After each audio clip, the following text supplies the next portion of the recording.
Bismillahirrahmanirrahim. Assalamualaikum warahmatullahi wabarakatuh. Waalaikumsalam. Innal hamdalillah nahmaduhu wa nasta'inuhu wa nastaghfiruh wa na'udzu billahi min shururi anfusina wa min sayyiati a'malina. May yahdihillahu fala mudilla lahu wa may yudlil fala hadiya lahu. Asyhadu an la ilaha illallah wahdahu la syarika lahu wa asyhadu anna Muhammadan 'abduhu wa rasuluh. Sallallahu alaihi wa ala alihi wa sahbihi wa sallama tasliman katsiran ma ba'du. Ayyuhal muslimun rahimakumullah ta'ala, alhamdulillah kita bersyukur kepada Allah Subhanahu wa ta'ala pada siang yang cukup terik ini kita masih dimudahkan untuk berjalan di atas jalannya para nabi rasul, jalannya kaum mukminin, para pengikut Rasulullah sallallahu alaihi wasallam yang memenuhi hidupnya dengan ta'lim wa ta'allum, dengan belajar dan mengajar. Sebuah keutamaan yang wajib disyukuri, sebuah taufik yang wajib kita manfaatkan sebaik mungkin untuk meraih ridha Allah Subhanahu wa ta'ala. Pada siang ini saya menyampaikan tentang masalah anak yang soleh. Kita semua mengetahui bahwasanya anak yang soleh adalah dambaan setiap muslim. Bahkan setiap orang ingin anaknya lebih baik daripada dirinya.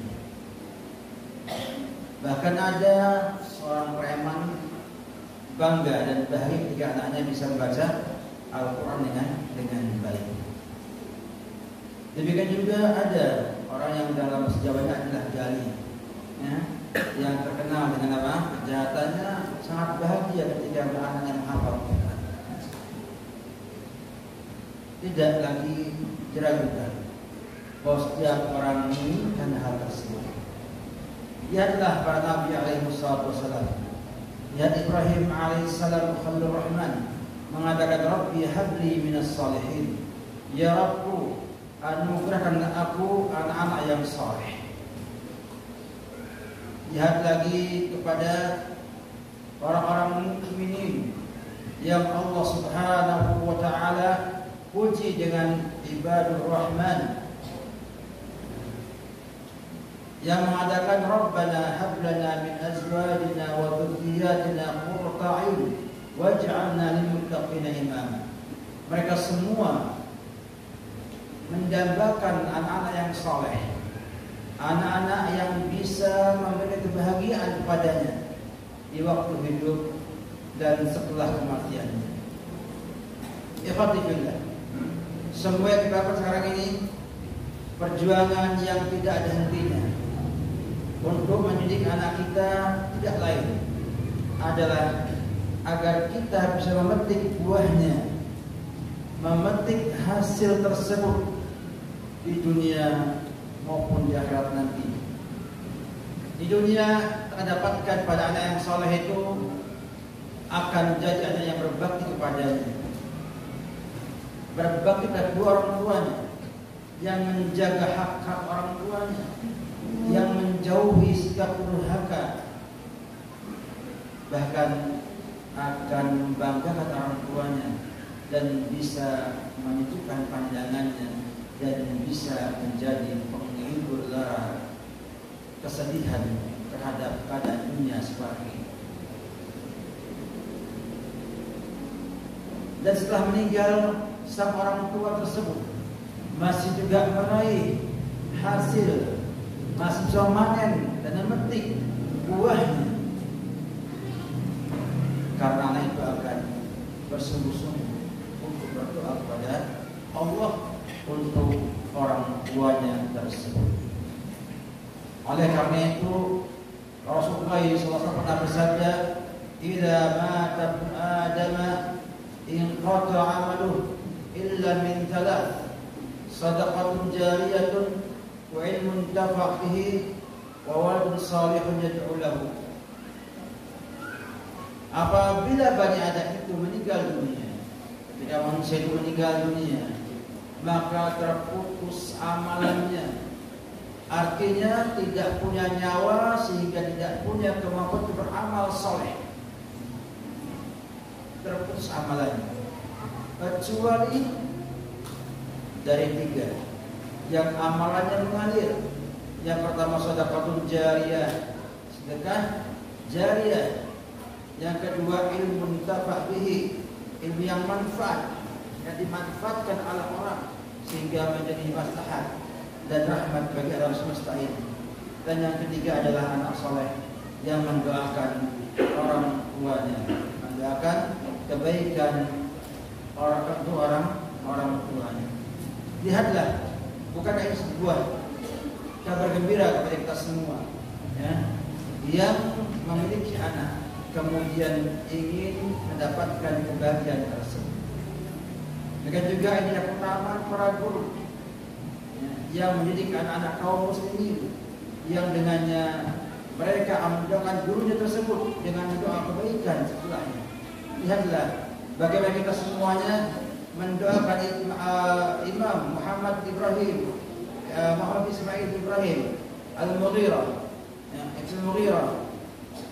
Ibn Bardizbah, Imam Al-Bukhari, ketika baca bukunya qala rahimahullah taala. Seorang guru yang itu sama kayak orang tua mendapatkan doa dari anak didiknya yang menjadi anak-anak yang saleh dan salehah. Allahu Akbar. Sebuah nikmat agung yang kita semua ingin mendapatkannya. Kaum muslimin rahimahullah taala. Namun di masa ini tidak mudah dilakukan.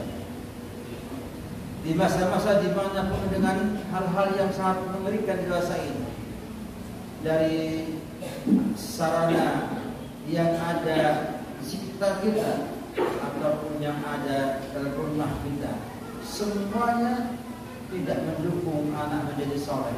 Semuanya dominan untuk rusak anak-anak tersebut.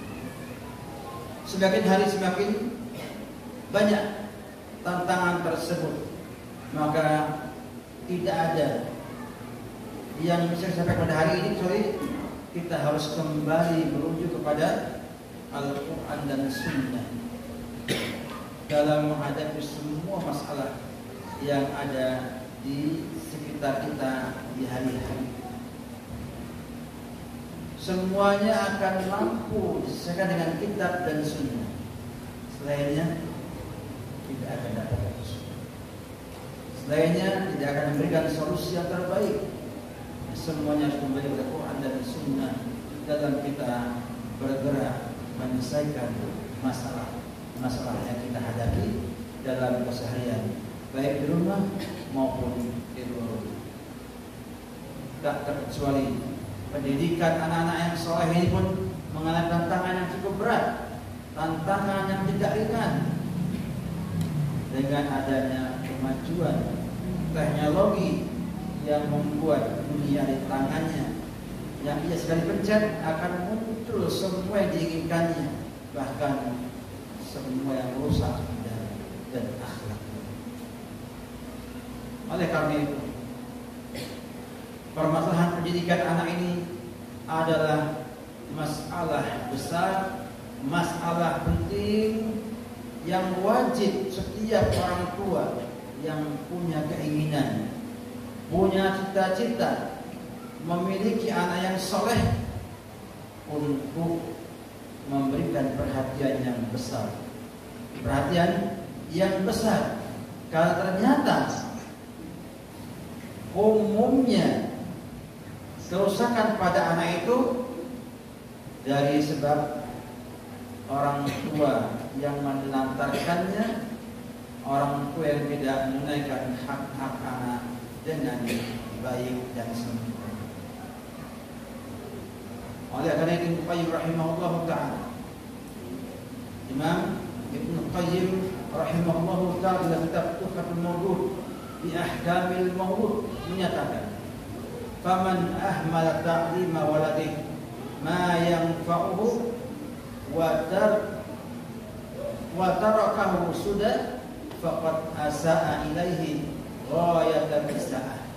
Barang siapa yang menelantarkan taklim anaknya melantarkan anaknya dengan tidak mengajari semua yang manfaat baginya dan meninggalkannya begitu saja, maka telah berbuat buruk yang sangat-sangat buruk terhadap anak tersebut. Wa aktsarul auladi innama ja'a fasaduhum min qibalil aba' wa ihmalihim lahum wa tarki ta'limihim fara'iduddin wa sunnanahu. Dan kebanyakan anak itu rusaknya ada dari arah bapaknya. Bapaknya menjadi penyebab rusaknya anak tersebut. Wa ihmalihim, dan mereka melantarkan anak-anak tersebut dan tidak mengajari mereka kewajiban agama dan sunnah-sunnahnya. Kalimat yang cukup indah, cukup tandas, cukup hebat, cukup dalam dari seorang imam yang agung, Imam Ibnu Qayyim rahimahullahu ta'ala, yang menggambarkan keadaan kita dewasa ini, yang menggambarkan keadaan kaum muslimin dewasa ini, yang mereka melantarkan anak mereka dan tidak mendidik dengan pendidikan agama yang baik. Lihatlah bagaimana mereka kaum muslimin sedewasa ini menilai anaknya dengan nilai yang rendah sekali. Dapatkan seorang muslim yang memelihara ayam jago Bangkok misalnya, bagaimana ia memperhatikan ayam tersebut sejak bangun tidur, memberi makannya, memilah-milah makanan yang baik saja, yang tidak baik dibuang. Kemudian mereka pun memperhatikan kapan harus dikandang dan kapan harus dicari-cari agar tidak hilang dari kepemilikan yang dimiliki. Dan manusia dan kaum muslimin dewasa ini, mereka bangun tidak perhatian sama anak-anak, mau tidur tidak sholat subuh, silakan. Mau main HP, silakan. Dan tidak pernah berpikir untuk memberi makan makanan yang halal, yang thayyib kepada anak-anak. Yang haram saja susah, apalagi yang sehingga mereka tidak melihat dari mana menghasilkan uang tersebut dan kemana dikeluarkan uang tersebut. Yang penting ada uangnya, yang penting saya bisa mendidik anak saya dengan makanan yang disukai oleh anak tersebut. Kemudian ketika anaknya bermain, tidak ada perhatian sama sekali. Bahkan sampai malam hari pun, di saat-saat manusia itu mencari ayamnya untuk pulang ke kandangnya, anak mereka terlantar di mana-mana. Yang perempuan bersama laki-laki, belum lagi yang lain sampai jam 10 malam, sampai jam 00 pun masih berkeliaran di mana-mana. Mana lebih mahal? Lebih harga ayam jago Bangkok atau manusia? Anak manusia? Ayam Bangkok ya, lebih mahal, lebih berat di hati kita ketimbang apa? Anak-anak kita tersebut. Kemudian berharap anak tersebut menjadi anak yang soleh, yang akan berbakti kepada kedua orang.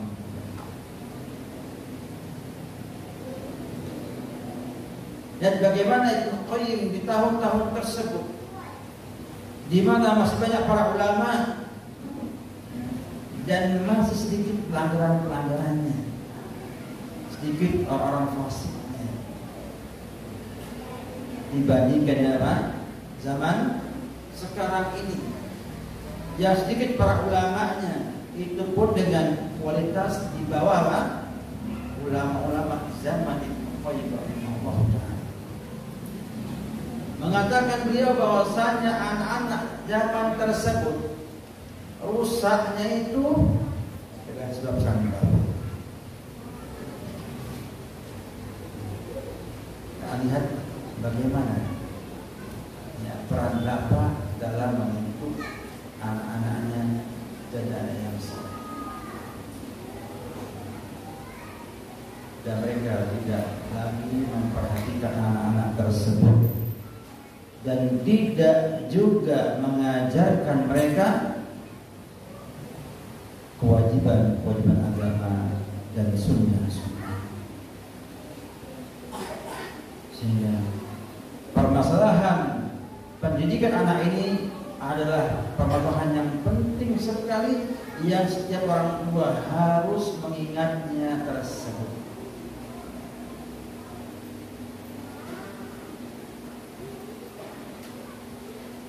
Dengan melihat kepada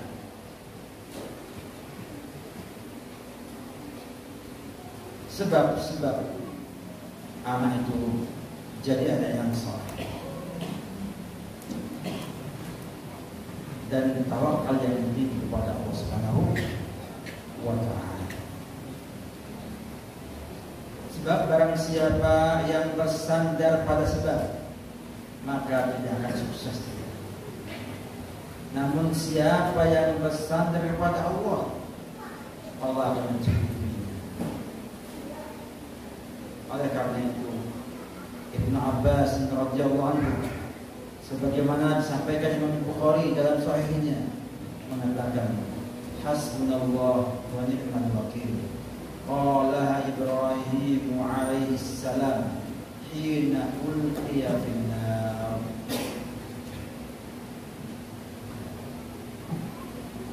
Hasbunallah wa ni'mal wakil. Cukuplah untuk kami Allah dan dialah sebaik-baiknya pelindung. Diucapkan Ibrahim alaihissalam ketika dilemparkan ke api. Dalam riwayat kedua sampaikan juga Ibnu Abbas, wa kana akhiru kalam Ibrahim hina ulqiya 'ala an-nar wa ulqiya fi an-nar hasbunallah wa ni'mal wakil. Bahwa akhir kata, akhir kalimat yang Ibrahim sampaikan ketika dilemparkan ke api adalah hasbunallah wa ni'mal wakil. Artinya apa? Bertawakal kepada Allah dengan full dan yakin yang sempurna Allah akan menolong dan memenangkan beliau.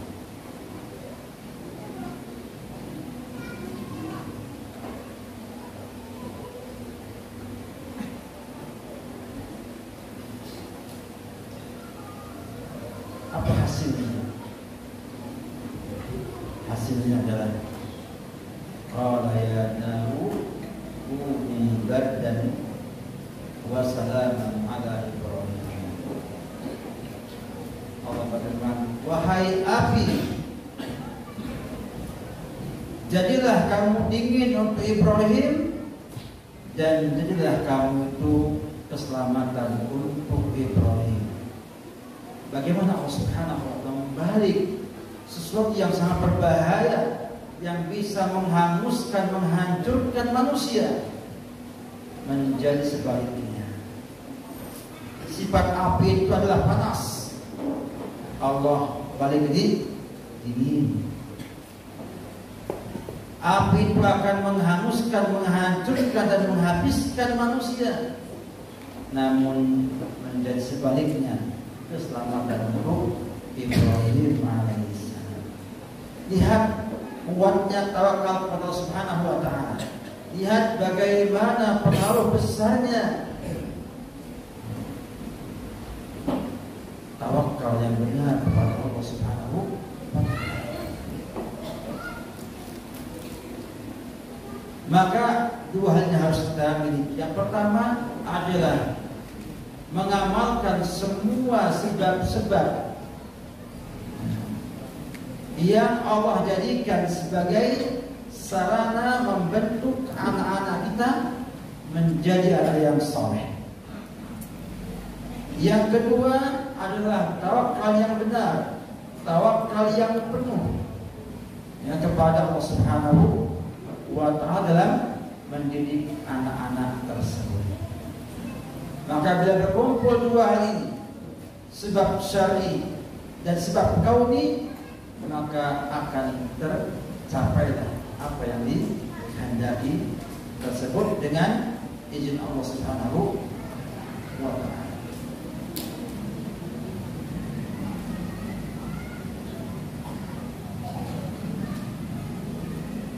Sehingga sebagai seorang muslim kita harus bertawakal Allah Subhanahu wa ta'ala dan tidak bersandar, tidak menggantungkan hati kita kepada sebab-sebab tersebut. Sakit itu sembuh, Allah yang menyembuhkan. Fa idza maritu fa huwa yashfi. Ibrahim, jika aku sakit maka akan menyembuhkannya. Dan Ibrahim tidak bersandar dan bergantung kepada sebab kesembuhan, obat-obatan atau yang lainnya. Bersandar hanya kepada Allah Subhanahu wa ta'ala.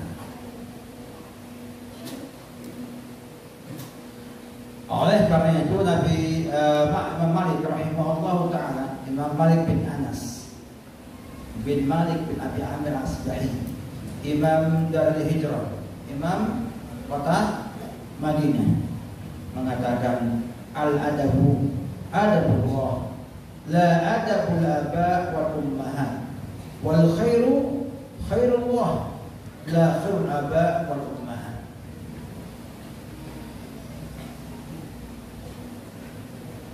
Kata yang Malik, adab itu ada adabnya Allah. Artinya seorang menjadi orang yang beradab itu Allah mendidiknya, bukan dengan sebab, bukan karena apa? Pendidikan bapak dan ibu. Dan kebaikan adalah kebaikan yang Allah berikan, bukan kebaikan bapaknya atau ibunya. Maksudnya ada tasliyah di sini, hiburan, dan ada zikra. Apa tasliyahnya? Bahwa semua yang telah kita perbuat itu tidak mesti menghasilkan yang diharapkan. Sehingga jadi tasliyah di hiburan bagi mereka yang telah mengeluarkan semua upayanya untuk mendidik anaknya, namun belum juga jadi soleh.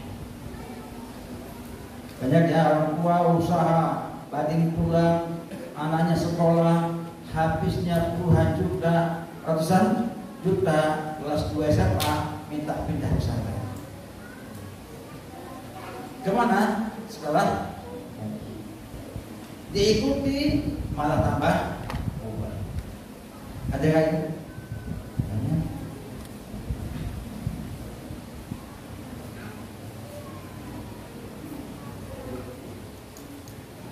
Tapi hiburan kalau selama kita telah mengeluarkan semua kemampuan kita untuk membantu mendidik anak-anak kita, kalau nggak berhasil, al-adabu adabullah wal khairu khairullah.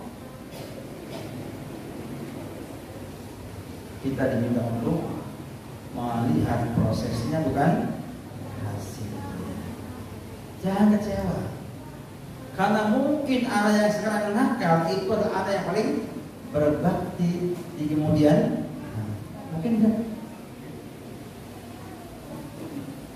Maka bersabar orang tua yang dapat ujian, anaknya belum sebagaimana yang diharapkan.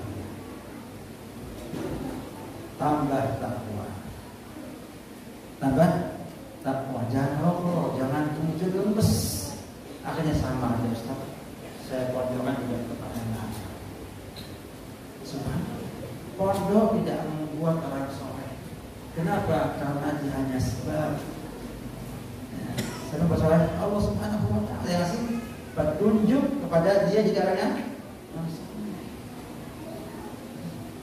Tapi dia ada sebab yang kita harus lakukan untuk apa? Untuk menyempurnakan tawakal kita kepada Allah Subhanahu wa Ta'ala. Dan juga dia zikra, peringat kepada orang yang Allah muliakan, yang Allah anugerahkan anak-anak yang saleh, untuk tidak melihat kepada usahanya dalam mendidik mereka.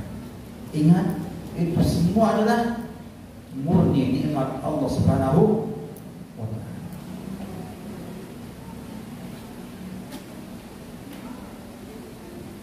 Subhanallah. Dan bagaimana sikap seorang mukmin yang kenal dengan Allah Subhanahu.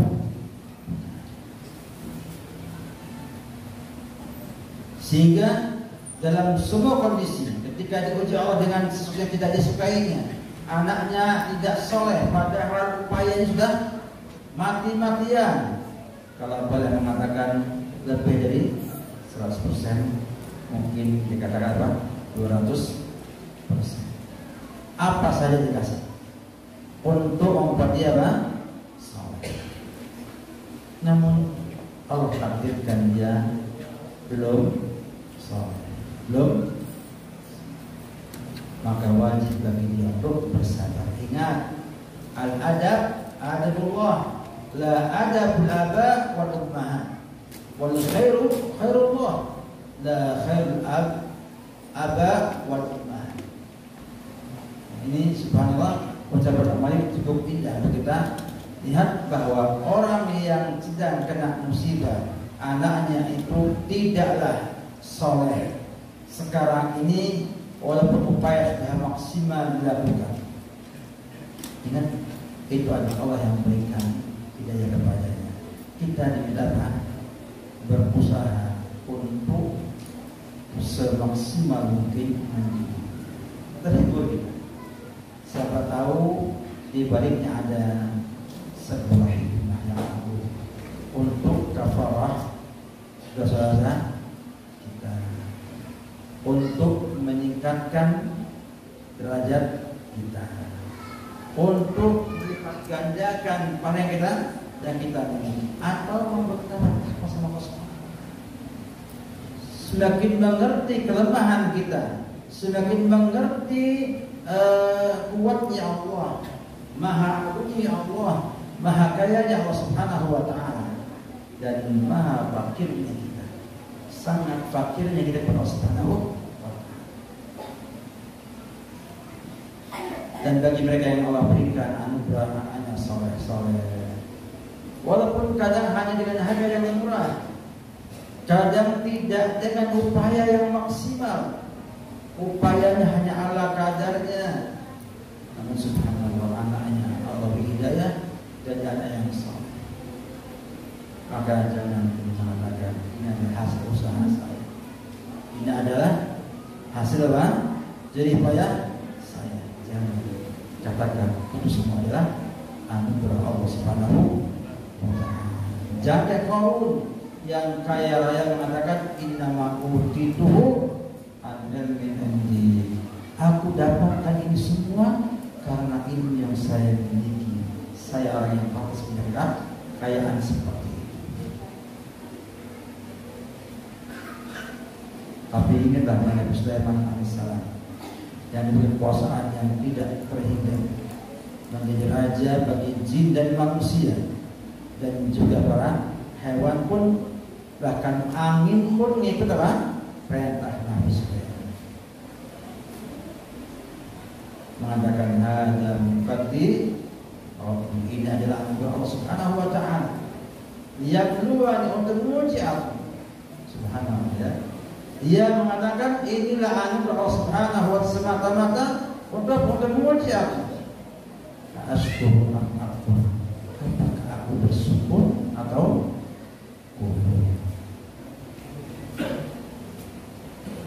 Bukan bukan semata mengatakan ini adalah anugerah Allah Subhanahu wa taala saja, tapi mengerti bahwa yang namanya anugerah itu adalah ujian baginya. Untuk apa? Untuk membuktikan apakah ia bersyukur dengan nikmat tersebut atau dia kufur dengan nikmat tersebut.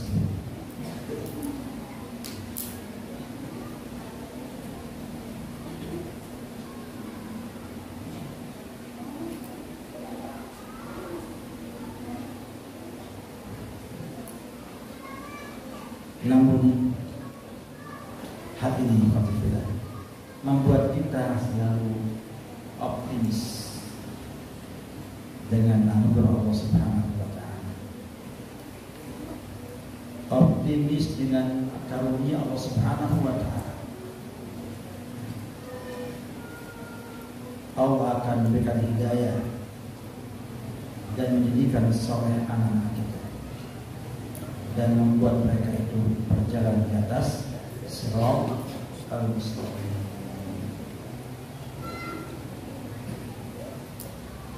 Selama kita berupaya untuk maksimalkan tawakal kita dan maksimalkan kita berusaha menjalankan sebab-sebab kesolehan anak kita.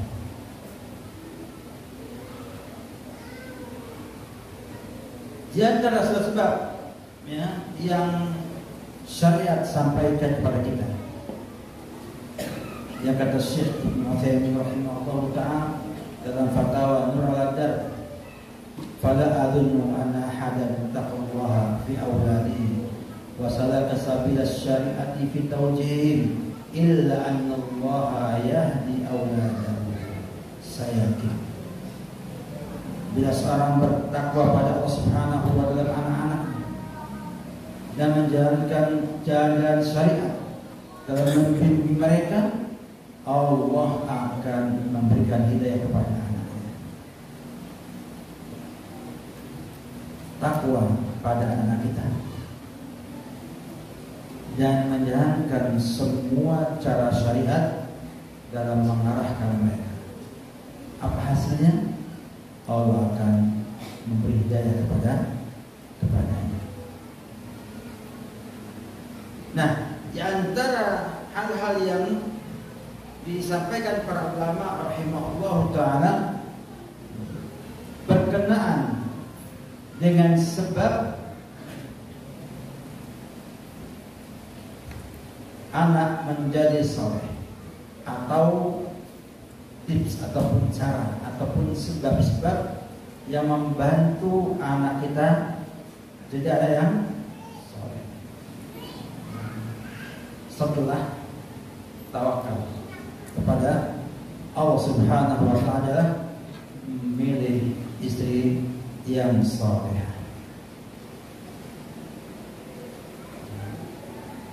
Memilih istri yang saleh. Sehingga seorang muslim harus memilih untuk anak-anaknya ibu yang saleh, ibu yang mengerti hak Allah, ibu yang mengerti hak suami, hak anak-anak, ibu yang mengerti tentang tugasnya dalam kehidupan dunia ini, ibu yang mengerti bagaimana bisa menghadapi fitnah yang ada di dunia, ibu yang punya kecemburuan kepada agama, kepada sunnah Nabi kita Muhammad SAW. Karena demikian, karena dia adalah ibarat adalah bengkel atau pabrik yang akan menghasilkan anak. Bahan bakunya di mata siapa? Dari bapak. Siapa yang mengolah? Ibu. Bapak hanyalah memberikan bahan bakunya dan ibu yang mengolah dari awal, kemudian sampai mabok ya, sampai tidak bisa makan, sampai lemesnya seperti itu ya, enggak? Itulah proses bagaimana mesin itu menghasilkan sebuah produk yang akan menjadi isi dunia. Jangan dikira mesin yang mengolah dari bahan mentah jadi itu tidak capek. Nah, bertanya, tanya mesin. Masih jawabnya apa? Capek. Nah, memilih ibu yang soleh ini, ternyata banyak yang menjadikan itu sebagai sebab anak jadi anak yang hebat. Katanya pada tokoh yang hebat ada pengindah yang hebat di belakangnya. Ada syair sampaikan para ulama rahimahullah ta'ala, kata mereka, al-um madrasatun idza a'adatta sya'ban tayyibal a'raqi, al-um radun in ta'ahadahu al-haya birrayyi awraqa ayyama iraqi, al-um ustadul asatidati al-ula sabrat ma'atiruhum madal afaqi. Nah, ibu itu adalah madrasah. Jika kamu siapkan, maka kamu menyiapkan sebuah bangsa, sebuah generasi yang baik. Ibu adalah taman. Jika kehidupan menjaganya, maka dia akan bisa membuat daun itu basah terus menerus. Adalah ustadul asatidatul ula, sosok guru yang pertama, yang ma'adiruhum sabrat madal afaqi, yang hasilnya itu memenuhilah afaq dunia ini. Ikhwatifillah, banyak para tokoh-tokoh besar keluar atau lulus dari madrasahnya ini, madrasahnya ibu ini. Lihatlah, ketika kita melihat Zubair bin Awam, seorang sahabat yang mulia, julukannya apa? Hawariyu hadhihi ummah, dibina oleh ibunya Sofia bin Abdul Muttalib. Tumbuh menjadi pemuda yang baik, punya sifat-sifat dan akhlak yang baik. Bahkan Abdullah wal Munzir wal Urwah bin Zubair, anaknya Zubair bin Awam, itu tokoh hebat di zaman orang muhaddits, ulama hadis terbesar di kota Madinah. Urwah bin Zubair, demikian juga Abdul bin Zubair, khalifah yang keberapa?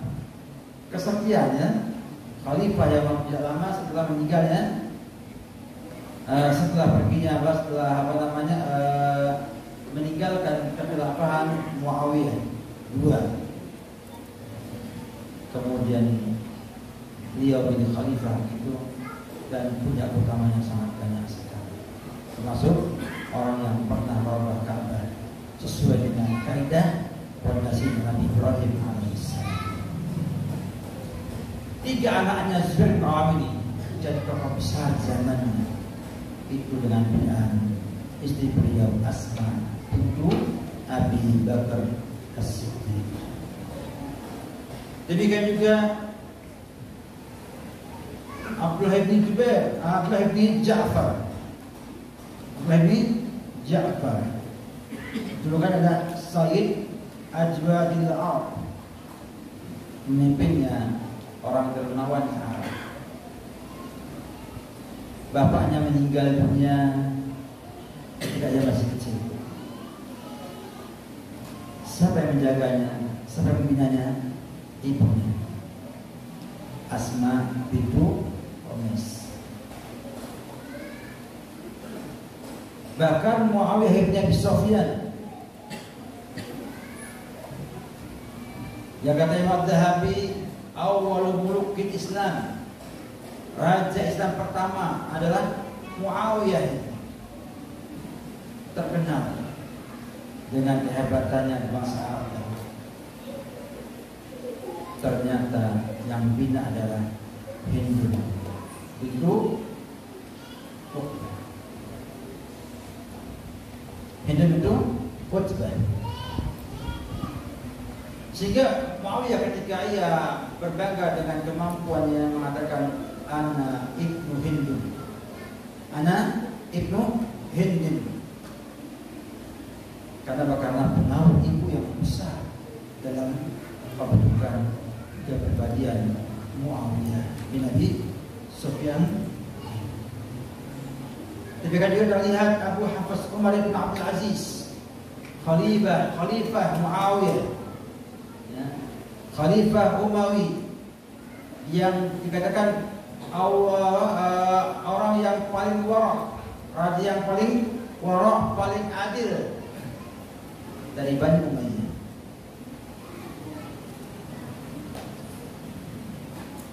Ternyata ibunya adalah Ummu Asim, ya, bintu Asim ibnu Umar ibnu Khattab.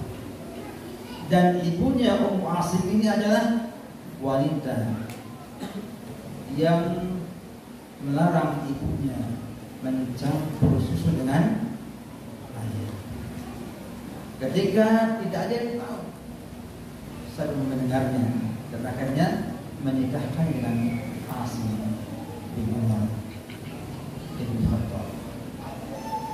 Dan bagaimana peran para wanita menjadi madrasatul ula, madrasah pertama bagi anak-anak ini.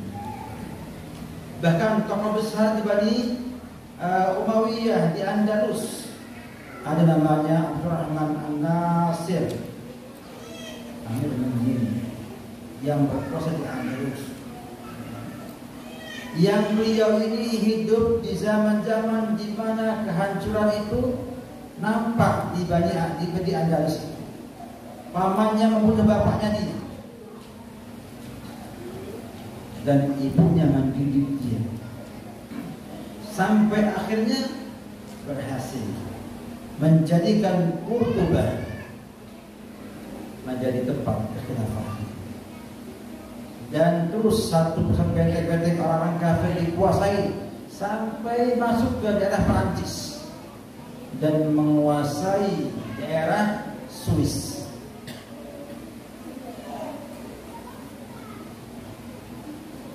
Sehingga bisa menguasai Eropa ketika itu. Tinggal negara besar yang belum terkuasai semuanya. Perancis hanya kena sepertiganya saja dari Inggris yang terlalu tinggi, dan juga daerah Yugoslavia yang masih tinggi di utara. Dan ternyata ibunya yang punya peran besar mendidik.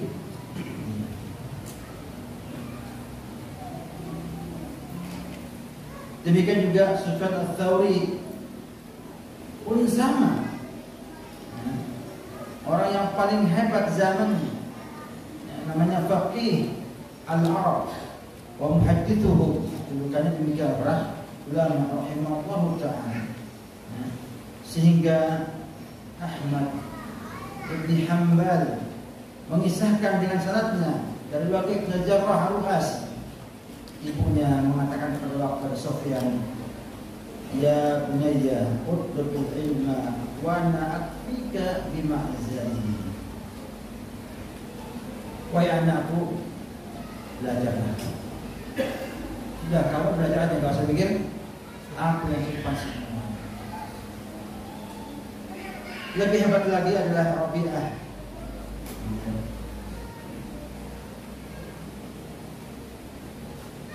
Bapaknya Rabi'ah namanya Faruq, yang ketika ikut dalam rombongan mujahidin ke Khurasan di masa-masa Bani Umayyah, meninggalkan Rabi'ah yang masih janin di kandungan ibu, dan meninggalkan harta jumlahnya itu 30.000 dinar, 30.000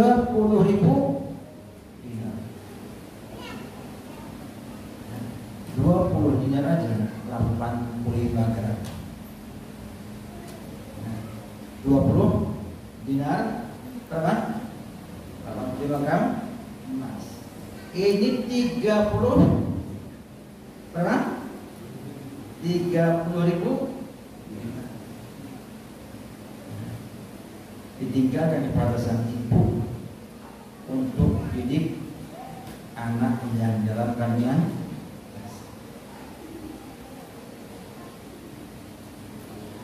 Dan Faruq ini baru sampai ke Madinah pulang itu setelah usia Rabi'ah itu 27 tahun.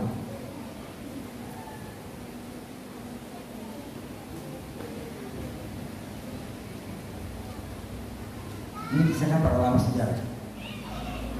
Sehingga beliau ini Faruq ini pulang ke rumahnya dengan menggunakan tombak dan kudanya. Turun ke pintu rumah Rabi'ah dan mendobraknya, membukanya tanpa ngomong sama dia sendiri.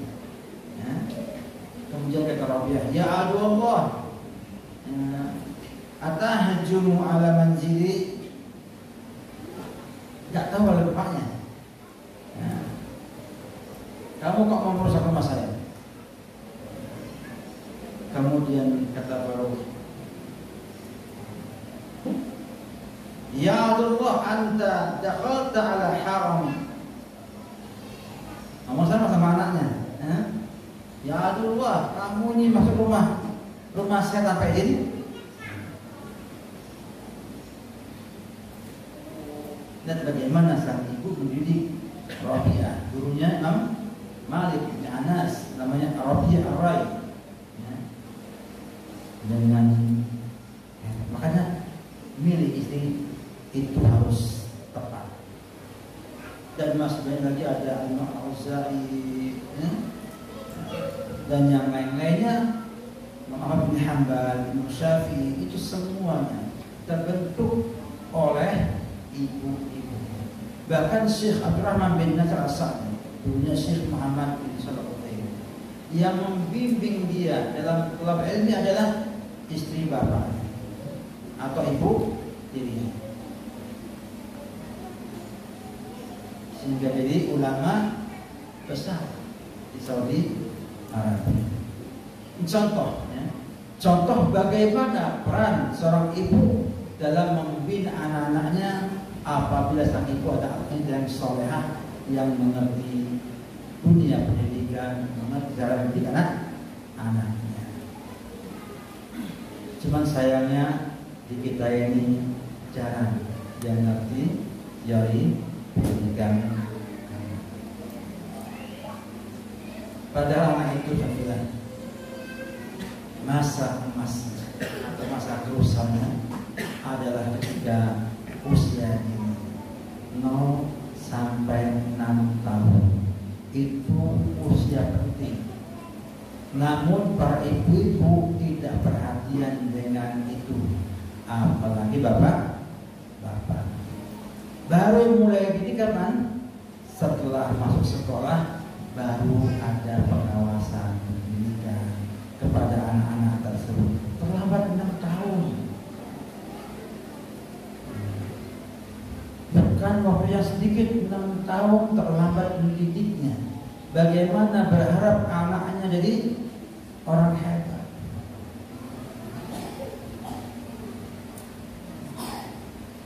Di usia dini dikasihnya adalah teman-teman yang tidak punya hati. Tidak punya hati. Apa itu? HP. HP itu temannya nggak punya hati.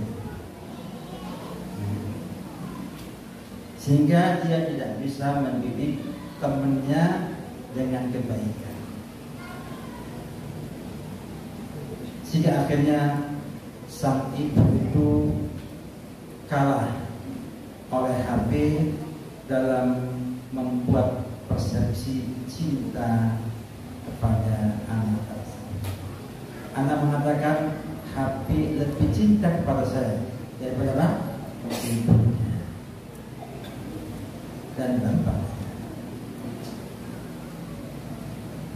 Bahkan saya lihat di masa subhanallah, anak usia mungkin tidak sampai 2 tahun bisa jalan, duduk, itu bertanya HP-nya yang bisa dilihat, bukan yang begini ya, yang sedih.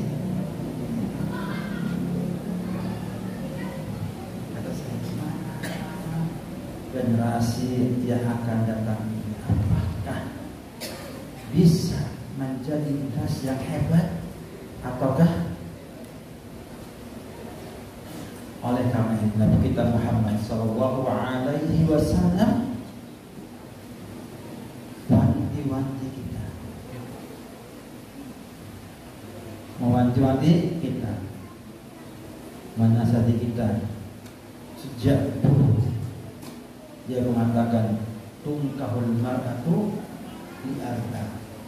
Perempuan itu dinikahi karena 4 hal.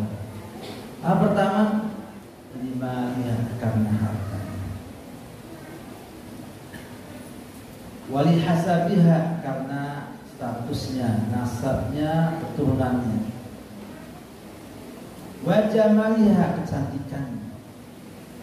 Yang keempat adalah wali diniha, dan karena agamanya. Apa kata Nabi sebagai nasihat, sebagai wanti-wantinya beliau? Fadfar bidzati dini taribat tiada. Ada yang baca apa? Fadfar bidzati dain taribat. Yang pertama punya agama, yang kedua punya hutang. Ada yang nggak bisa bahasa Nahu, nggak tahu bahasa Arab, baca apa? Taribat apa? Fadfar bidzati ad-dain. Apa den? Hutang. Jadi yang punya hutang banyak baru dinikahi. Salah baca. Juga ada yang salah baca di sebuah terang. Ya. Kata dia, ya ma'syar syabab, man istata'a minkumul ba'a falyatazawwaj. Wahai para pemuda, bila sudah mampu untuk menikah maka menikahlah. Fa innahu aghaddu lil basar, karena dia akan menentukan pandangan. Wa ahsanu lil farj. Apa asal? Kata dia, lebih bagus bagi kemampuan. Kenapa? Karena tidak bisa bahasa. Sebab sejak aneh bila ada orang yang tidak bisa bahasa Arab kemudian menafsirkan ayat, hadis dan tidak tahu kalau salah. Maka tidak ada bahasa. Jangan sampai salah baca. Jadi agama menjadi standar yang kalau saya ngomong harga mati dalam milih pasangan itu. Lebih baik tidak punya istri timbang di sini tidak punya agama yang baik. Kenapa lebih baik kita mempuja? Ketimbang kita punya istri memberikan bencana kepada kita dan anak-anak tadi. Banyak orang yang masuk pakai rompi kuning, oranye, kenapa? Istrinya. Beli tas gak mau yang 500.000, mau yang apa? 500 juta. Kebayang sama saya, emang apa bedanya tas 500.000 dengan 500 juta? Sama-sama tasnya untuk nyimpan barang. Bahaya. Makanya carilah yang agamanya baik. Maka Nabi bersabda dalam hadis yang lainnya, man razaqahu Allahu imra'atan salihatan faqad a'anahu ala syatri dinihi falyattaqillaha fi satril baqi. Siapa yang Allah rezekikan, anugerahkan wanita yang saleh, maka Allah membantunya pada separuh agama, sehingga ia bertakwa kepada Allah pada separuh sisa. Oleh karena Nabi juga mengatakan dalam hadis yang lainnya, min sa'adati ibni Adam al-mar'atu salihatu. Di antara kebahagiaan manusia adalah wanita yang soleh. Kalau demikian kalau wanita soleh adalah bagian daripada kebahagiaan seseorang, itu karena apa? Karena ada pada wanita yang soleh sifat-sifat yang menjadi karakter dan keistimewaan wanita tersebut. Ikhlasnya, dia ikhlas, mendidik anak dengan ikhlas, melayani suami dengan ikhlas, dikasih uang ikhlas, nggak dikasih double, nggak ngasih apa? Ribut. Ini bawang naik, minyak goreng naik, ini naik, oh ini nggak ada. Ya kalau nggak ada minyak mahal ya jangan goreng, rebus saja. Ya, kalau cabenya mahal, tanam cabai di pekarangan, maka yang ditanam saja. Apalagi kalau listrik gas mahal, ya enggak, ganti apa? Kompor listrik.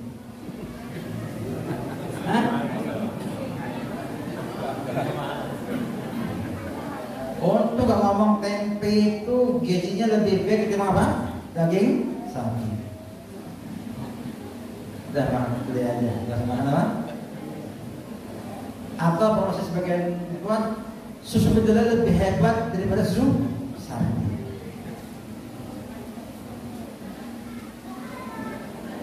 Harga tidak membohongi, ya. Harga tidak menipu. Enggak sama yang harganya mahal dengan harganya mestinya susu itu lebih mahal daripada susu sapi. Kalau lebih bagus lebih serada yang aku punya ilmu Ibnu Nabawi, ya enggak, makanya tempe tanpa rebus, tanpa digoreng, mantap.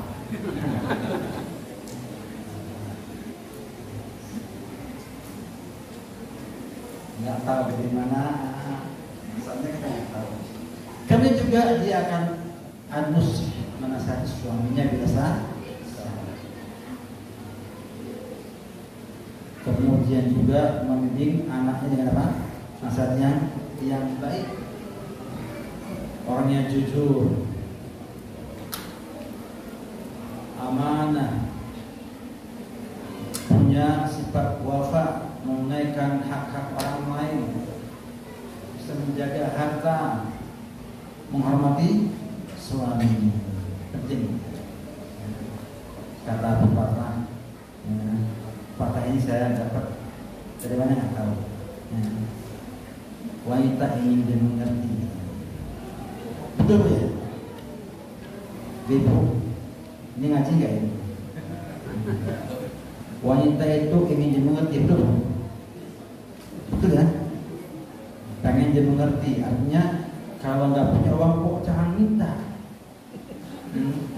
Ngerti dong kalau nggak punya uang. Laki-laki apa yang ini? Dihormati, ingin dihormati.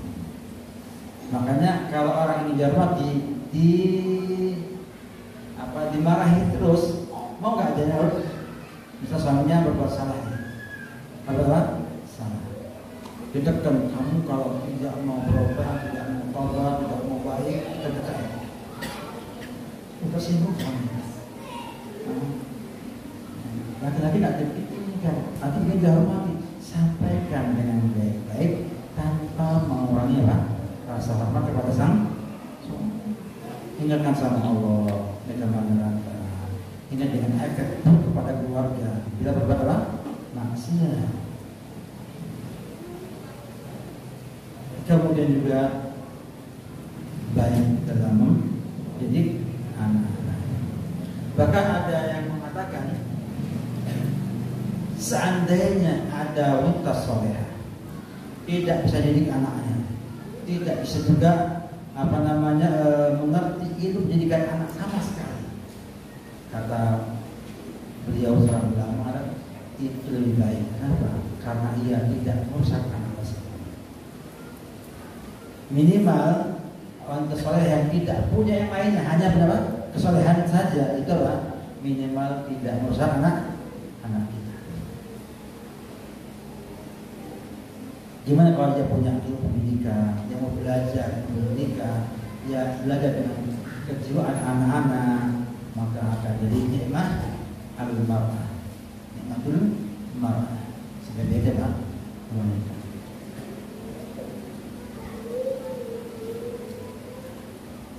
Sampai-sampai persoalan wanita ini itu punya hubungan langsung dengan persoalan anak pada umumnya. Kenapa? Karena sering interaksi, ya, setiap orang dari mulai bayi keluar, ya, kemudian sama bidan dikasih orang simpan dadanya sama. Jadi kemudian menyusui dari sang ibu, kemudian tuh bersama ibu sampai bisa berjalan, baru dia mulai bapaknya yang bawa. Bapaknya juga pintar kalau bawa, ya, itu yang penting diam, ya. Betul ya, diam. Karena memang kayak air sih, pokoknya iya. Jadi kalau anak nangis sambil bawa motor jalan-jalan, nggak tahu apakah itu manfaat bagi anaknya atau enggak manfaat. Yang penting apa? Diam.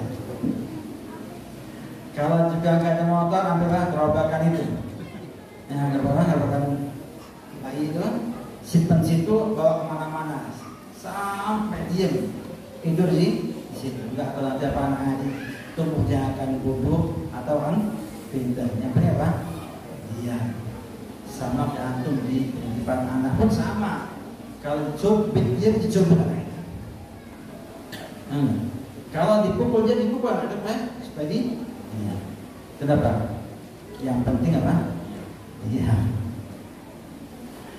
Bukan ditampakkan kasih sayang, kemudian dibuat permainan yang bisa membuat apa? Yaitu berkembang motoriknya, geraknya, berkembang juga apa? Kognitifnya, akalnya, nalarnya, juga apa? Sikapnya. Kenapa? Susah. Gampang apa? Ambil gerobakan terus dibawa kemana? Tidur bawa pulang ke rumah. Nih, sudah tidur.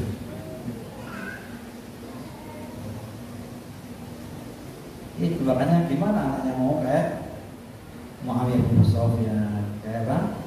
Orang komputer kerja. Demikian juga perhatian pada anak tersebut, kebersihan anak tersebut, kemudian kesehatan anak tersebut diperhatikan oleh sang ibu. Apanya mana tahu anaknya korengan, mana tahu anaknya luka, taunya beres. Juga ibunya selalu rewel, kata orang itu punya anak itu rewel sama anak-anak, ini nggak boleh, ini jangan, ini itu, sehingga lebih banyak bersama sang anak tersebut. Dan diketahui bahwasanya anak itu pada usia ini 0 sampai 6 tahun itu kemampuan menyerap pendidikan itu masih fokus pada satu arah, sehingga baiknya bapak ibu yang perhatian sama anak tersebut bersama mungkin kakak yang di sekitar rumah tersebut, kakaknya, adiknya, ya, itu yang akan ia ketahui di awal-awal. Maka perhatikan istrinya, ya, dan itu mempengaruhi keadaan anak tersebut. Kita senang apabila anak kita itu digemari orang banyak, kan gitu ya. Ibu ya, kalau anak itu banyak penggemarnya, senang ya. Pagi ada yang bawa ke sana, Tuhan ada yang bawa kan? Situ. Siang ada bawa kan? Mana lagi? Pokoknya banyak penggemarnya. Nah, nanti anaknya yang ini bawa ke tetangga sebelah nonton TV. Ya, bawa lagi yang sebelah nonton apa? Film di HP, telepon. Nanti bawa lagi ke sini saudaranya main bola dan lain sebagainya. Ya, maka anak usia ini itu adalah anak di mana pembinaan harus fokus, harus apa? Fokus. Kenapa? Karena dia pondasi. Ya pondasi dia nggak butuh banyak informasi, dia butuh banyak pembinaan orang tuanya, sehingga ia bisa cinta sama orang tuanya, sehingga ia bisa apa? Menganggap bahwa orang tuanya segala kita pengennya Pak, anak kita banyak penggemarnya. Anak bayi punya penggemar ya, soalnya ya, dibawa kemana-mana sama orang. Tidak baik. Itu kata Pak Ulama rahimahullah dalam kitab Bukan jadi Rasulullah. Kemudian yang kedua, ini baru yang kedua ya. Saya ini kepanjangan, semuanya kepanjangan. Yang kedua adalah menanamkan dalam jiwa anak itu akidah sejak dini. Karena akidah dan iman itu apa? Asas. Pondasi yang akan dibangun di atasnya segala sesuatu.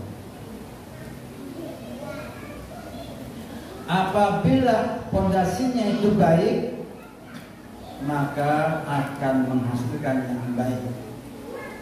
Kalau batang pohonnya itu bagus, buahnya apa? Bagus. Maka Allah umpamakan dalam surat Ibrahim ayat 24 sampai 26, alam tara kaifa daraballahu matalan. Tidakkah kamu melihat bagaimana Allah memberikan perumpamaan kalimatan thayyibah, kalimat thayyibah la ilaha illallah ka syajaratin thayyibatin, seperti pohon yang baik. Yang bagaimana pohonnya baik adalah asluha thabitun, pokoknya adalah menghujam ke bumi kokoh. Wa farquha bis sama, dan cabangnya menjulang ke tu'ti ukulaha kulla hinin bi'idni rabbiha, dan pohon itu akan menghasilkan buahnya setiap tahun dengan izin Rabbnya. Wa yadribullahu al-amthal lin-nas la'allahum yatadhakkarun, dan Allah memberikan perumpamaan kepada manusia agar supaya mereka itu ingat. Wa mathalu kalimatin khabithatin, permisalan pohon yang khabithah, yang buruk, kasyajaratin khabithah, seperti pohon yang khabithah, utuddat min fawqil ardi ma laha min qarar, tersabut dari permukaan bumi, tidak punya apa? Tidak punya kekokohan.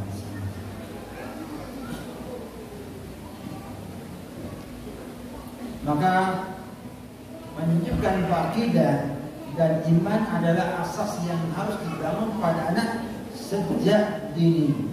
Sejak apa?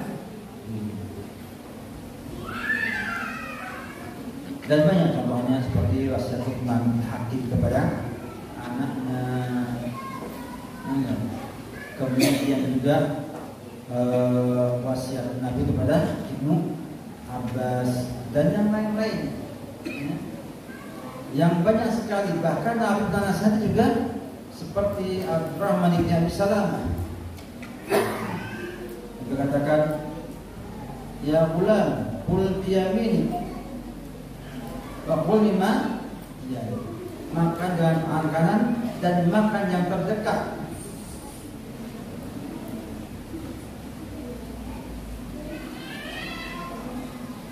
Sehingga anak-anak harus beramal pendidikan akidah yang benar sejak dini.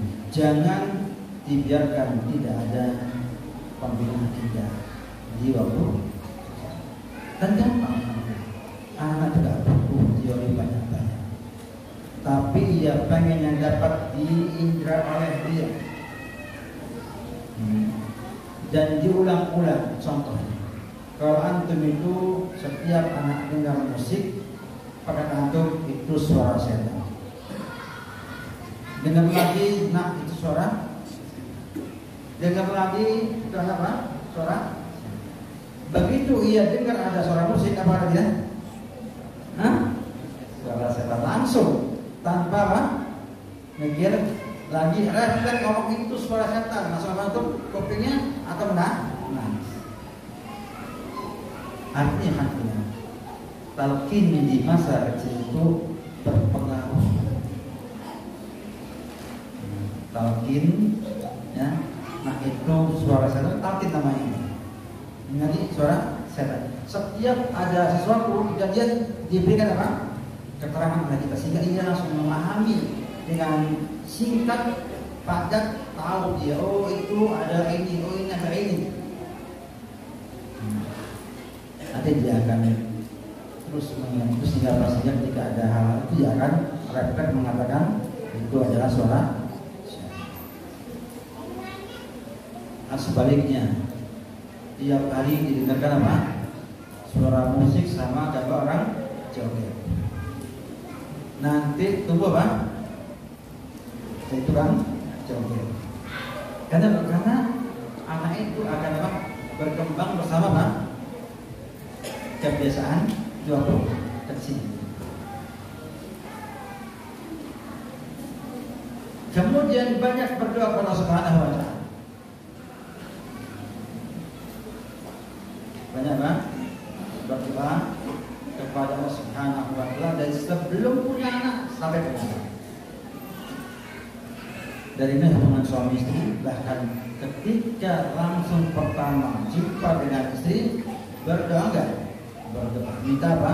Kebaikan yang ada padanya yang Allah ciptakan atau berlindung dari keburukan yang Allah ciptakan untuk istri tersebut.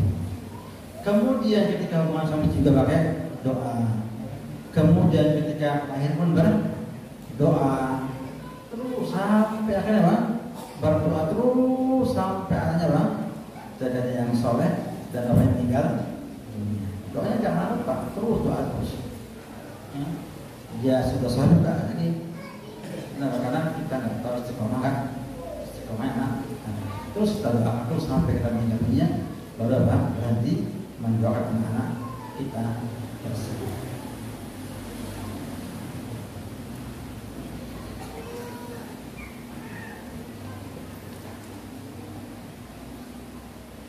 Jam 10.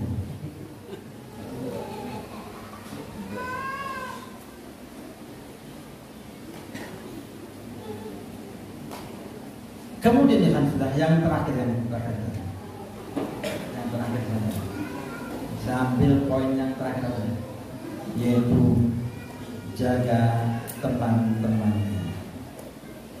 Pilihkan teman-teman yang baik dan jauhkan dari teman-teman yang buruk. Itu penting sekali karena sahib. Saya mengatakan kalau perhatikan teman-teman. Kalau teman-teman yang baik, Masya Allah.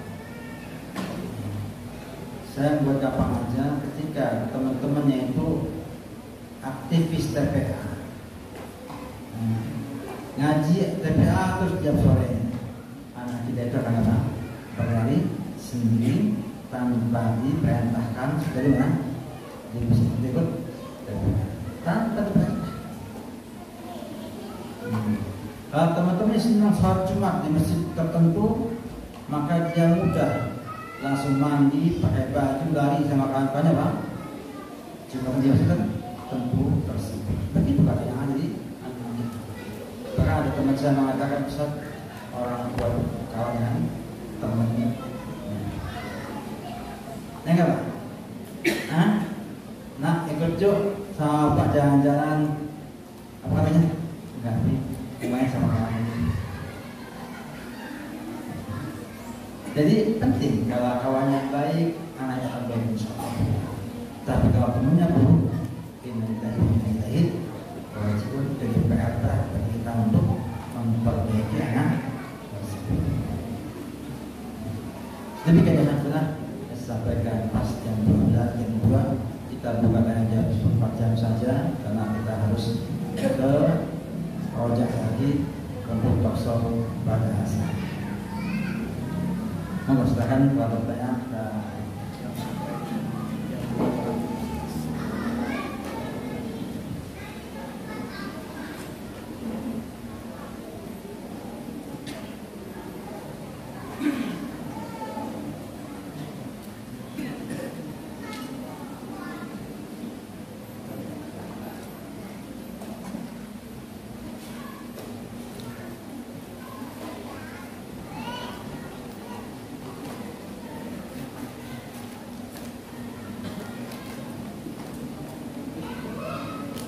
Baik, ada pertanyaan? Assalamualaikum warahmatullahi wabarakatuh. Assalamualaikum. Salah satu di antara ayah soleh itu harus memasukkan anaknya ke pondok. Di antaranya kendalanya mengenai biaya. Itu terus solusi yang baik. Solusinya gampang. Yang pertama, tidak ada satu dalil yang mewajibkan kita masuk anak ke pesantren. Tidak ada. Lihat Quran, lihat apa? Sunnah, tidak ada. Artinya tidak boleh kita mewajibkan sesuatu yang nggak wajib. Saya bukan karena saya punya pesantren langsung ngomong dia harus pesantren semua. Karena kemarin ketika kita pertemuan murid ada keluhan dari wali murid, katanya Ustaz saya punya anak satu ke SMA biasa, yang lainnya di pesantren. Kenapa kok pas sholat itu yang SMA sudah di sana ada sudah di masjid, yang tamatan pesantren kok yang masih di rumah sampai bilang iqamah.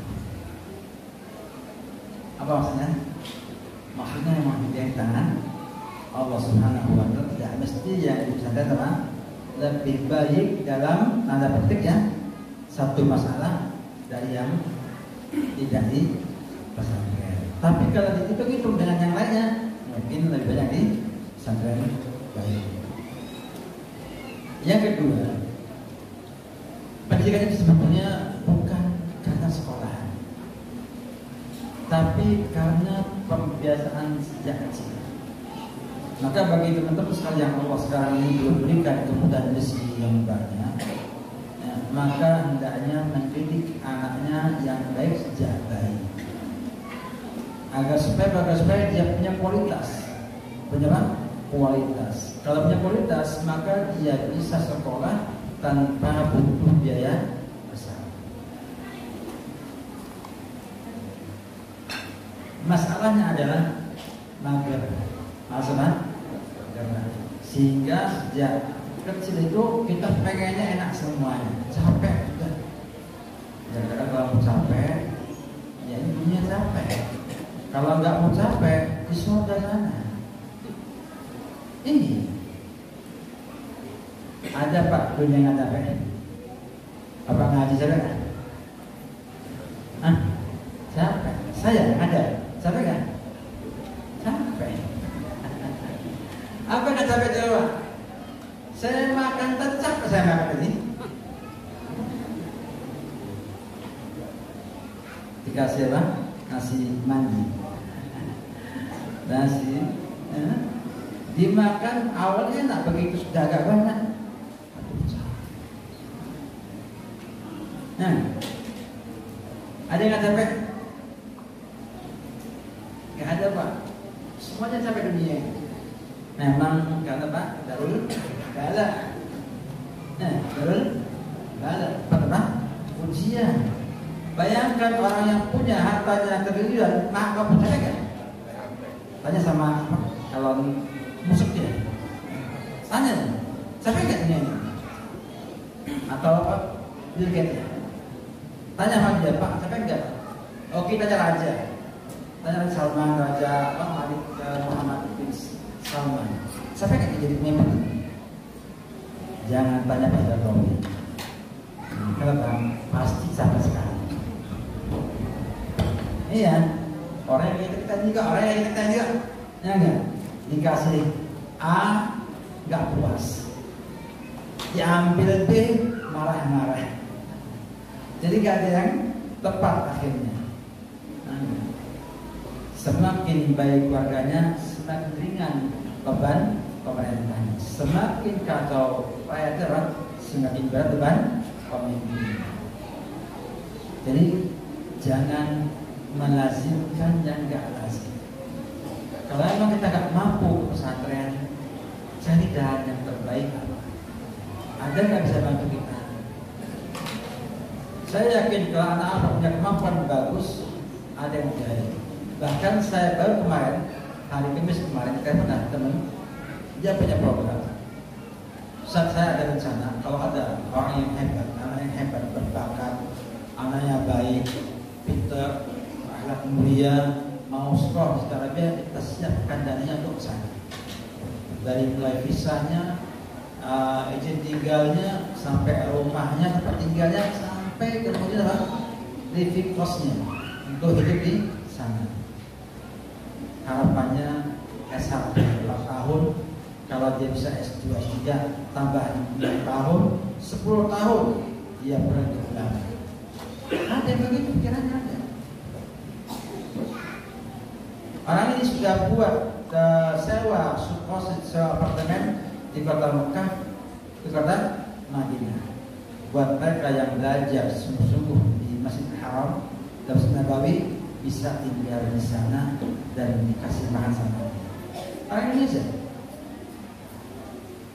Artinya punya peluang kalau kita punya anak berkualitas. Tapi anaknya nggak kualitas, pengennya Pak dapatkan sekolah yang wah, ya, dengan fasilitas yang mewah, tapi ngeluh bayarnya mahal. Makanya membuat keterangan, usah kok sekolahnya mahal-mahal semua ya. Saya kata nggak benar, banyak yang murah, bahkan dia nggak bayar. Kenapa pilih yang mahal-mahal? Gengsi.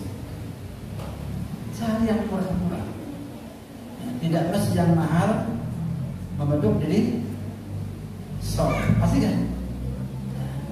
Dan gak mesti yang murah nggak apa membuat orang ini soleh. Atau yang nggak bayar pun ada. Apakah kita katakan kalau nggak bayar maka nggak akan jadi soleh? Dari rumah sakit ya. Kalau PCS obatnya apa? Ala kadarnya. Ya. Kalau bayarnya ke satu agak mendingan. Kalau VIP obatnya bang bagus. Kalau VVIP lebih bagus, nggak begitu. Kenapa? Karena Allah itu punya kekuasaan atas hidayah manusia.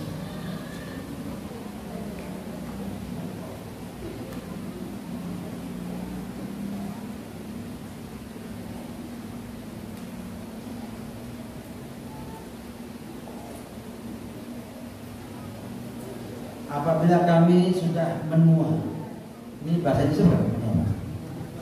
Hah? Saya bingung nih, soalnya makanya pakai huruf ini, huruf yang halus nih. Kami sudah menua dan anak sudah berumah tangga, bolehkah kita curhat pada mereka? Apakah tidak membebani pikiran mereka atas permasalahan orang tuanya? Yang pertama, bahwa curhat yang tidak akan membebani semua dan curhat kepada Allah Subhanahu wa Ta'ala itu tidak akan membebani, bahkan tambah dicintai. Kenapa tidak curhat kepada Allah Subhanahu wa Ta'ala? Adukan, ya Allah, saya punya suami ini begini, ya Allah, minta petunjuknya biar berubah jadi begini dan begini. Ya sama Allah. Ya sama Allah. Enggak kecewa. Enggak kecewa sama Allah Subhanahu wa taala. Manusia itu semakin antum bergantung, semakin apa? Mengecewakan. Sekali, Masya Allah. 2 kali, Masya Allah. 3 kali, 4 kali, keterlaluan. 5 kali, ngamuk. Ya, sama Allah mau antum ngomong ribuan kali, Allah tidak akan martabah cinta kepada. Yang kedua, curhatnya apabila berkenaan dengan minta solusi, maka kepada orang yang memang punya kemampuan memberi solusi. Artinya jangan bertanya pada rumput yang bergoyang. Kenapa? Tidak memberi solusi sama sekali. Tanya yang memang bisa dipercaya akan memberi solusi, akan ada solusi. Atau curhat hanya untuk apa? Hanya untuk meluapkan emosi, yaitu enaknya sama batu saja. Kalau mau seperti ada sebagian di Eropa itu orang supaya tidak emosian apa dikasih kamar, dikasih apa? Alat-alatnya silakan dipukul setelah kamu yang beri apa emosinya hilang. Ada ya? Ada ya? Setelah kamar nanti sudah emosinya. Dan dia mukuli semua di dalam kamar tersebut. Kenapa takut kalau seorang orang lain?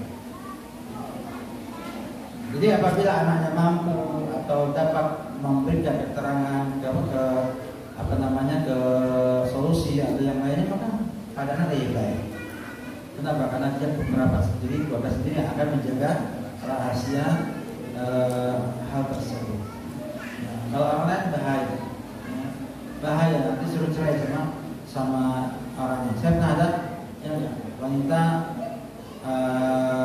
dimandu poligami, kedua suaminya mengatakan mohon maaf saya untuk malam Ahad tidak bisa berbagi ke anti, tapi saya kasih kompensasi, saya kasih sebulannya 50 juta.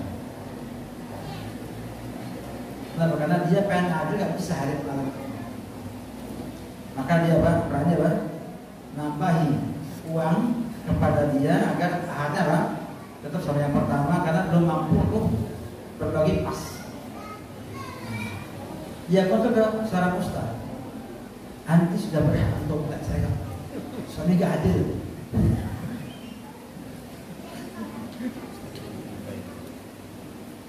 Sama Firman. Makanya Pak, ada namanya orang itu agama baik, ilmunya baik, akalnya Pak baik juga harus. Apa nggak mengakibatkan dia tercerai sama suaminya, kemudian nggak digaji sama suaminya, nggak punya uang, mana cari uangnya?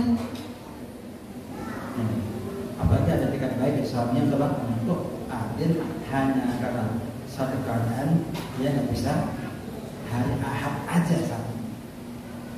Yang lainnya Pak adil. Artinya mestinya lumayan lah. Dia berani mengakui ketidakadilan, bahkan memberi kompensasi kepada yang kedua dengan uang sebesar. Siapa tuh yang nggak mau jaga ini 50 juta per bulan? Mau Pak? Hah? Saya nggak mau.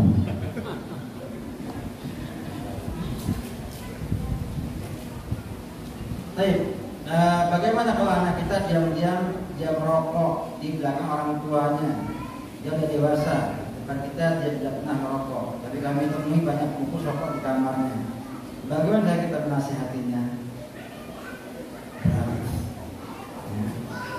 Merokok dia sudah lama berat. Kata Ibnu Qayyim rahimahullah ta'ala, semua maksiat ada dua hal. Pertama kelezatan, yang kedua waktu yang lama. Itu susah kalau Ibnu Qayyim dulu gak ada ya rokok ya di zamannya. Tapi memang begitu. Bahkan kalau dia biasa dan mendapatkan kenikmatan, itu susah untuk meninggalkan. Maka dibangun dulu hatinya, ya. Diajak dulu jujur, ya. Tidak apa? Jujur kepada orang tuanya bahwa dia merokok. Kemudian diajari bahwa itu bukan cuma kesehatan yang rusak, tapi juga akhlak dan juga apa? Ibadahnya dirusak. Bayangkan kalau misalnya mengatakan man akala thawb, siapa yang makan apa? Bawang putih atau sejenisnya, maka jangan dekat-dekat dengan apa? Tempatkan sholat. Baunya itu buat apa? Apakah kalau baunya enggak ini enggak akan cium sebelahnya? Cium enggak? Cium. Enak enggak rasanya? Kata yang rokok enak aja.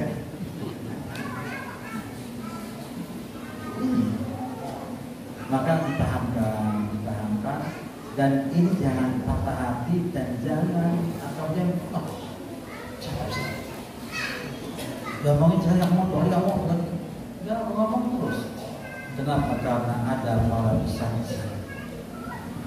Ada malah besar di sana. Kalau ia sadar, kemudian tidak merokok, antum bahagia. Terus paham. Kalau juga nggak sadar, antum ada pahala plus apa? Lepas dari diri pada Allah, ada udzur atas hal tersebut, sudah mengajarinya, sudah mendakwahi dengan sebaik-baiknya. Kemudian katakan bahaya merokok untuk kamu, masa depan kamu, dibuat agar dia kemudian memiliki persepsi yang baik. Karena kalau persepsinya nggak berubah, atau ngomong batuk, nak kalau ngomong batuk, apa katanya? Itu kambing, Pak. Kambing itu nggak rokok, batuk juga. Ya, itu kambing nggak rokok sama sekali, batuk juga. Tetap dia punya alasan untuk membantah. Karena memang belum memahami, punya persepsi, belum punya persepsi yang bagus. Padahal jelas di buku siapa? Hati-hati atau perhatian, rokok bisa menyebabkan kematian. Apa kabarnya? Tengkorak. Ya, tengkorak. Tapi yang rokok itu buta warna, buta janggar, buta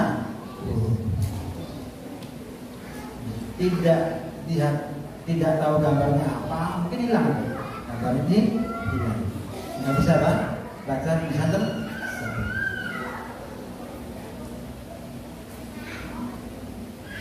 Bagaimana kalau kita sudah terlanjur salah mendidiknya?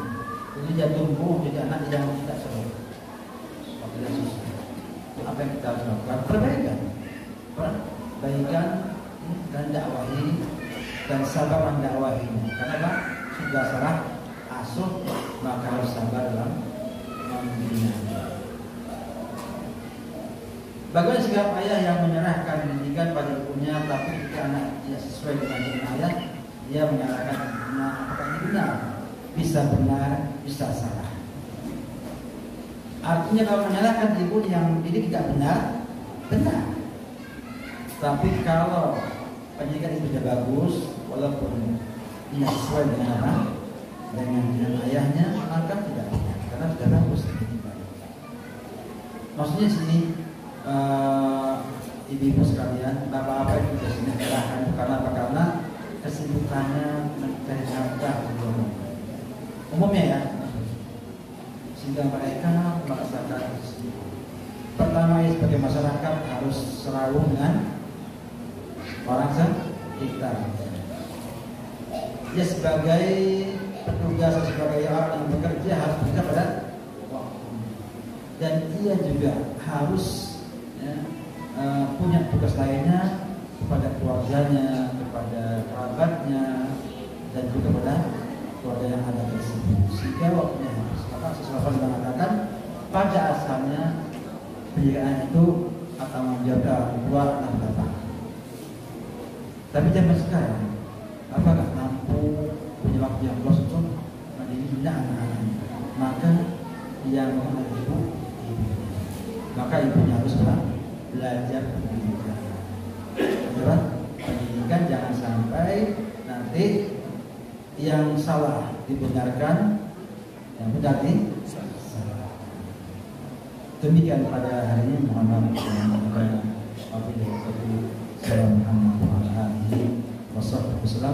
mohon maaf atas segala yang ada dan syukur kepada atas keluarga di sini atas sambutan yang sangat-sangat mulia sekali sehingga susah untuk melahap semuanya. Mudah-mudahan Allah berkati untuk semua. Amin. Dapat berpahala Allah Subhanahu wa taala. Assalamualaikum warahmatullahi wabarakatuh.